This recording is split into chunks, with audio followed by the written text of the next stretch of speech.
So what's up? I promised yesterday that I'm gonna make up another video today regarding my training, regarding the April. So I made April and May training video, and I do recommend people watch that first for the context, but I'm gonna try to summarize what I said in that video first. But this is about training of June and July.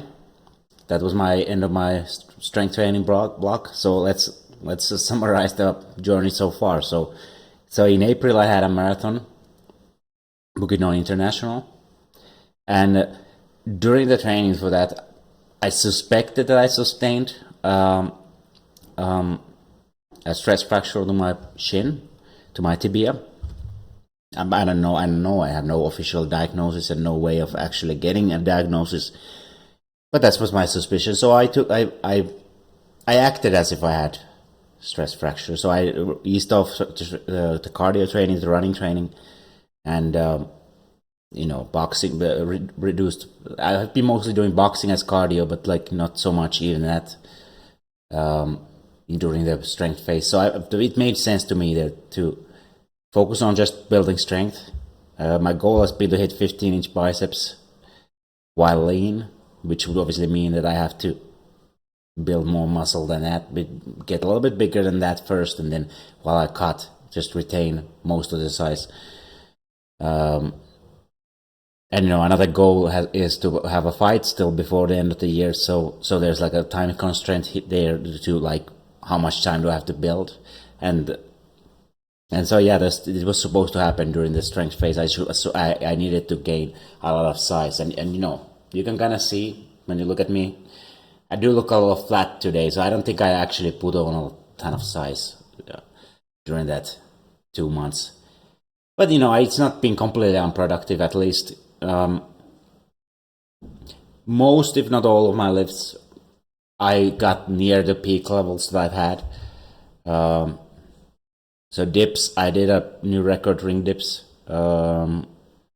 Bench, I don't do flat bench because I don't have a flat bench, but in the decline bench, I did match my record in the heavier weight, and for whatever reason, I can't rep out I had some sort of outlier performance with lighter weight that like a couple of years ago, and I have not been able to match it still, which is surprising, but yeah, so that's about tying with my peak level, I would say. Overall push in the pushes and pulls, because I fixed my technique finally. I added like I go fully to dead hang at the bottom, as opposed to in my old videos I stop a little short.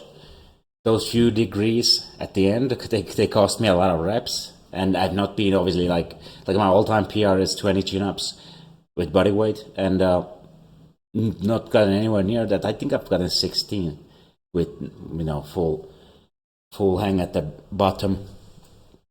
So yeah, I don't think, I don't know, it's hard to assess. I think I am stronger in that now than I was before, but it's hard to compare because I fixed the technique. I'm doing it more in a more challenging manner now. So let's see.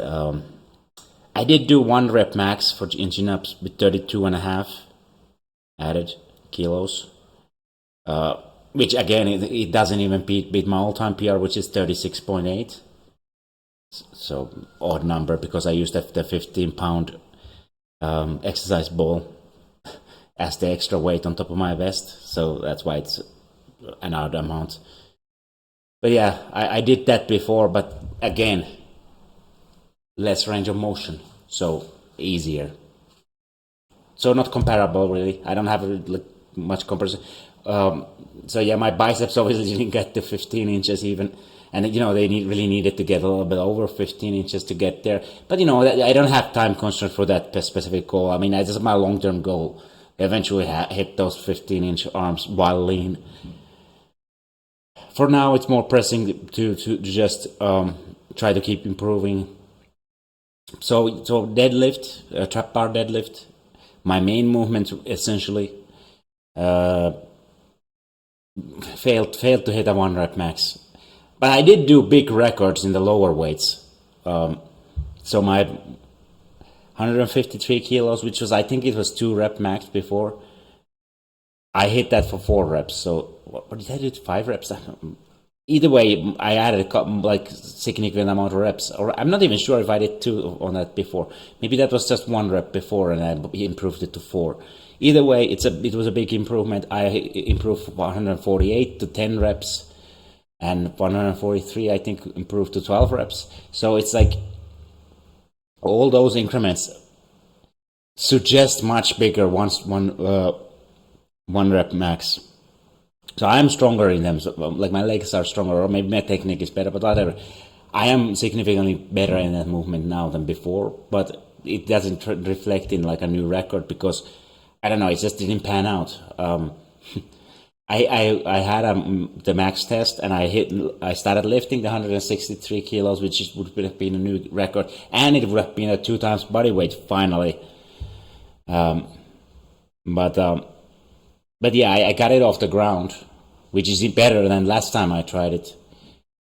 A few inches in the air, but then I felt like my brace started to collapse, and you know, you really need a different kind of toughness for lifting weights. Like you need some certain, like, I don't care if my spine explodes, but I'm pulling this up kind of toughness, and I don't think I have that. It's a different kind of toughness you need for lifting weights than you know, for running or like endurance and stuff like that. Like endurance requires toughness, and toughness is a big component of it, but it's a different type of toughness. It's more just enduring the discomfort, mild discomfort, whereas the lifting toughness is more like, I don't care if my spine erupts erupts out of my body. You know, it's just different. And I don't know. I don't have that. Like my personality is more endurance guy personality. But yeah, I mean, like I talked in my previous video, like it's improvement, and typically, traditionally, I've been happy as long as I get improvement. But it was kind of underwhelming improvement. Now another thing that I mentioned in my previous video was that I'm gonna try higher frequency training. So I was hitting biceps every other day, basically at the peak, like doing pull days every other day. I'm trying at least to do it. And initially it seemed like, yeah, it's working really good, but the progress stalled pretty quickly.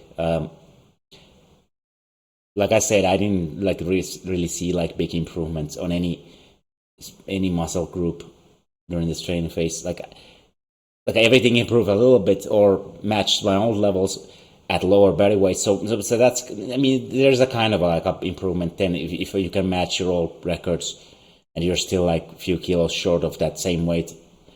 You're not as heavy. That's improvement, but it was still kind of underwhelming. And overall, I would say that it's like short term hitting muscle in high frequency, good work for sure, and it might work for younger people, like even in long term. But for me, I was just starting to struggle to recover as the training phase progressed. Like I wasn't recovering between the sessions. I was struggling to improve my lifts.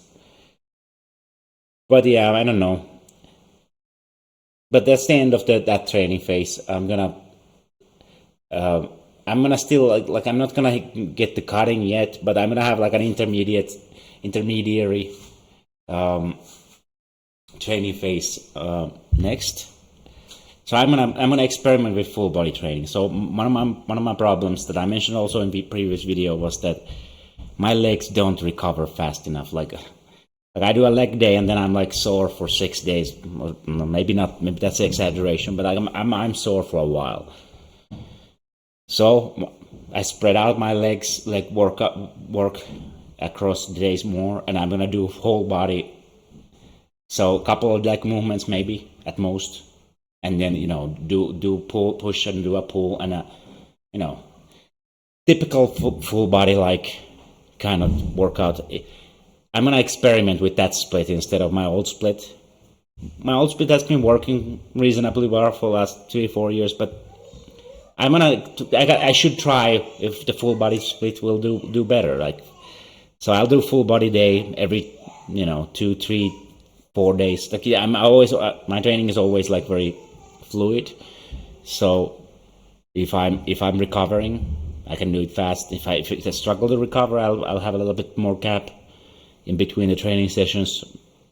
Now, as said in the previous video also, I am constrained by my 1,000 calorie challenge, which means that I'm going to train for until 1,000 calories every day. And that means that I'm never really having days off, but I am going to have, like, I've really learned how to manage I have managed the recovery days and make them really light. Like, I'm genuinely recovering on them. So I believe so anyway. And when there's like two days in between, the harder days, the recovery should be no problem. But of course, I've been struggling to with the nutrition lately, like getting just enough food in. Like, it's not been very conducive conditions in my life right now to build size or build strength. So all things considered, the fact that I've been able to even get any improvement at all is satisfactory. But of course, you always wish for better. Now, I did make the video yesterday about my HRV readings, which suggest that my autonomic nervous system is in elite condition. So that's good, because I said it was a strength phase. I did limited amount of cardio compared to normal.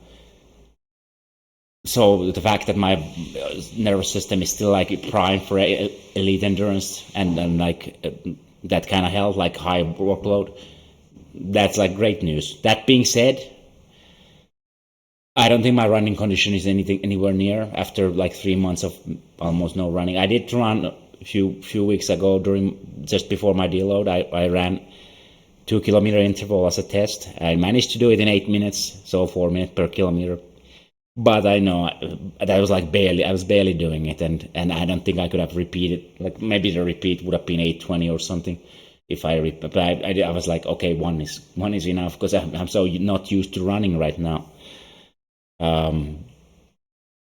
And I'm not sure if I could right now even replicate it. So like few weeks passed again, and I didn't do a run of running, so that the level keeps dipping. And also, like, my weight's been pretty steady at 81, 82 kilos.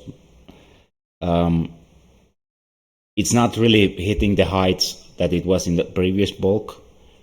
And it probably shouldn't. I don't know. I kind of feel like I'm still like very stringy, which is weird because I'm on a heavier body weight. Like, I'm BMI overweight for sure. But I look kind of stringy, and I'm not lean, but I'm on that borderline, like where I'm like, I feel like, I could probably put on another couple of kilos of weight, and it would not be a problem. Like, you feel like maybe you could continue the bulk, maybe you could, or it's such as valid to like, okay, I'll go back to cut now. But right now, I want to give the full body. I want to give the full body training split a fair chance. So I want to have a surplus, or at least maintenance calories, so I can compare the way it works in the as much matching nutritional conditions as possible. So yeah, I've been reading like that the full body split works better for the natural lifters, which could be. I think for my psychology, I spread out the training for my to really fit it into my psychology, which is like before I had like I would try to superset push and pull for instance, and I would just find that my towards the end of training, like my work quality would go down, and it was just too much stuff in one day. Whereas I'm training every day anyway, so why not just spread it out? Made sense at the time, and this is not like me like I shift the full body split. Like, let's presume that I'll forever keep doing the full body split. Doesn't mean that I necessarily think it's better. It's just or that I think that the old split didn't work. It's just I'm gonna try this out because now I'm also like I'm a different person than 2 or 3 years ago when I figured that training out. And I understand how to make the training flow much better now. So The first session that I had, I actually really liked it, the first full body session. But now I'm already talking about August training because that was two days ago. But I really liked the way it flowed, and you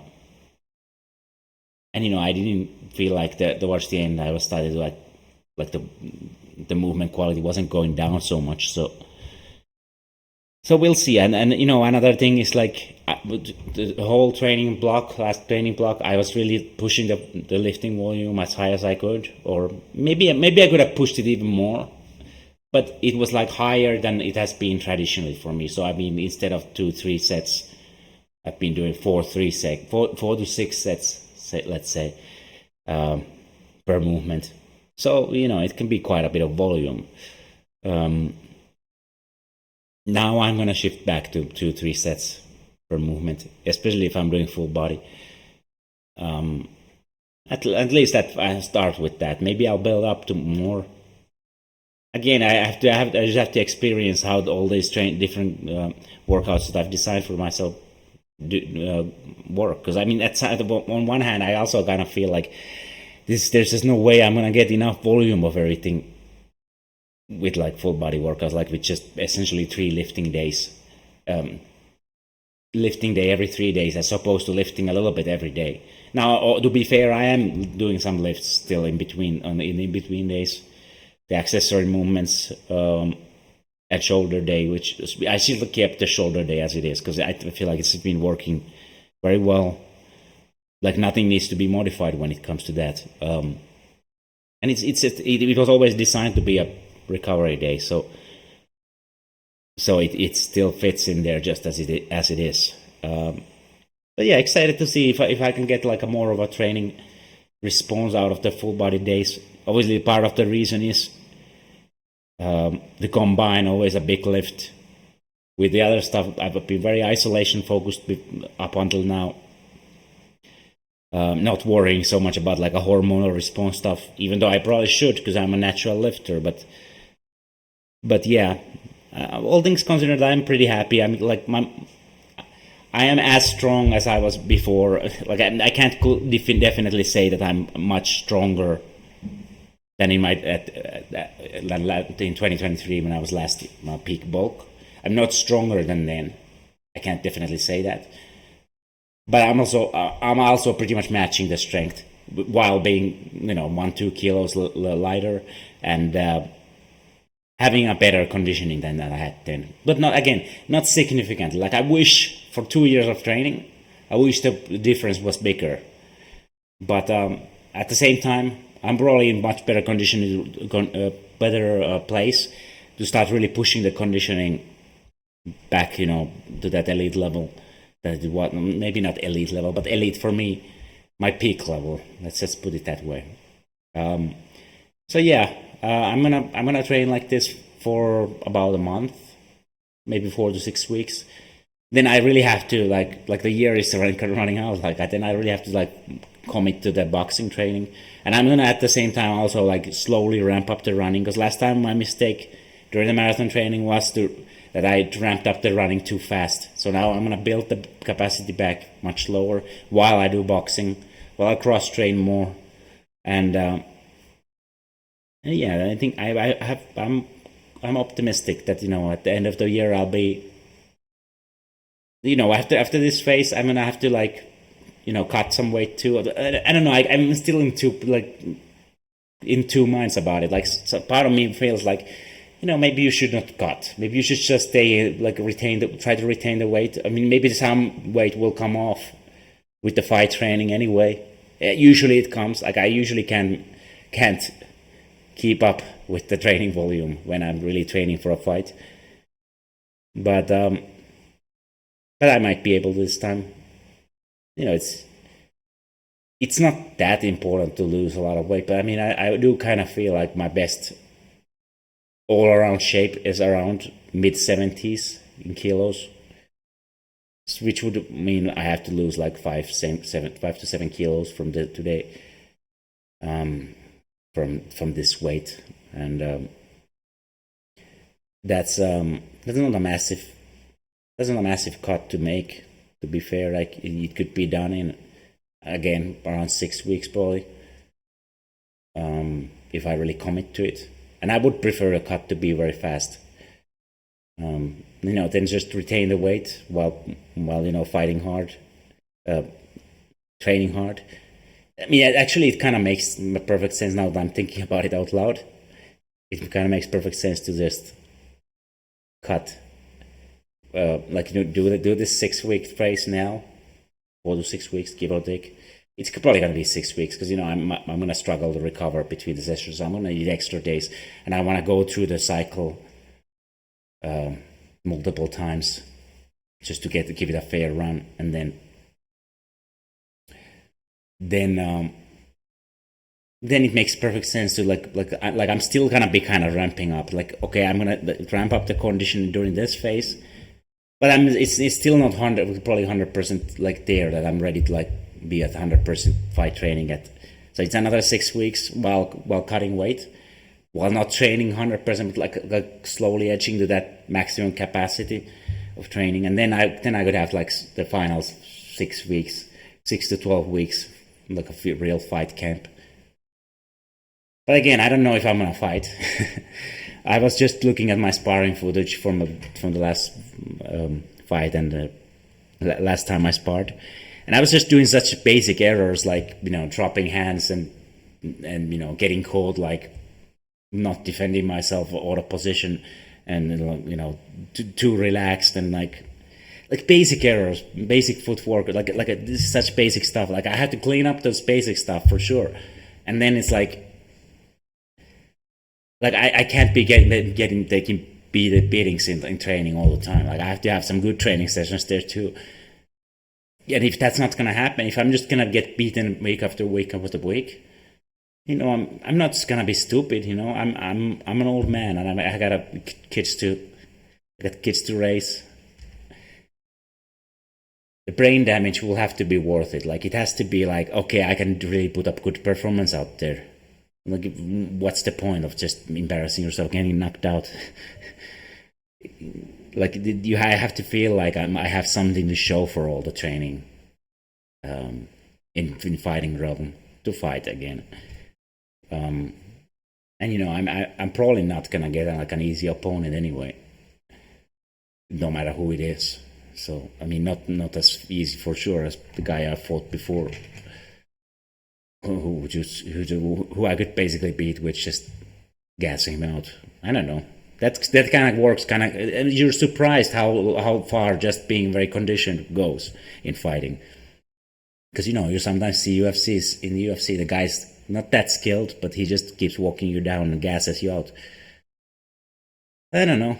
Maybe I'm not in a position to call anyone not skilled, but yeah. I hope I can still during this training phase, I can still add much more strength. Not much more, but add some strength while training more conditioning. That would be really great. Very successful training phase. If I could hit that 163 kilos at the end of the training phase at around 81 kilos, so it would be 2 times body weight, and add a rep or two on all the exercises I mentioned. That would honestly be amazing. Even though that's a small improvement, but like I said, I'm gonna do more conditioning now, so it's like an in-between phase where normally there's high strength load and low cardio load, or high cardio load and low strength load, but this is in between. So it's maybe it started to wear off the cardio side, but we are still doing a lot of strength work. We're still trying to gain more strength. We're still trying to gain more muscle, but I don't know if that's going to be possible. And it's hard to put on definitely muscle and strength if you're not actively gaining weight. So I don't know. Beginners can do it, and some people would argue that I am a beginner because I'm still sort of at a low body weight, relatively speaking. But I don't know. I don't feel like that's the case for me specifically. But we'll see. I mean, nothing about me is at such a high level that it wouldn't be possible. But whether it actually happens, we'll see. So yeah, I mean, I don't know. thanks for watching, for all you 3 people out there, and I would really hope you drop some comment. And this one is more of a filler video, all things considered. Like I know a lot of people won't be interested about this. Maybe this is more for, like, just to keep track of my own training kind of thing, on top of all the other tracking I already do. But keeping myself accountable. Like, I always like that public accountability. Public, it being public only because hardly anyone watches this stuff. So it is out there. Anybody can see it. But realistically, nobody cares. Like, it's the same with what I have on Instagram. Like, when I would post 1,000 calorie challenge, like, okay, 2 people would watch those stories, and but it feels to the psyche as public. So if it feels like you're failing publicly, so that makes you less likely to fail. At least that's how it works for me, in my weird psyche.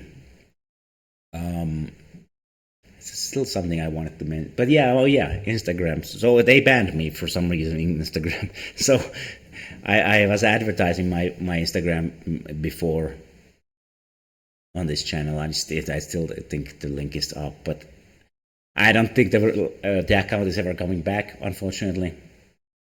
I don't know what I did. They didn't link whatever post or comment or whatever was the problem.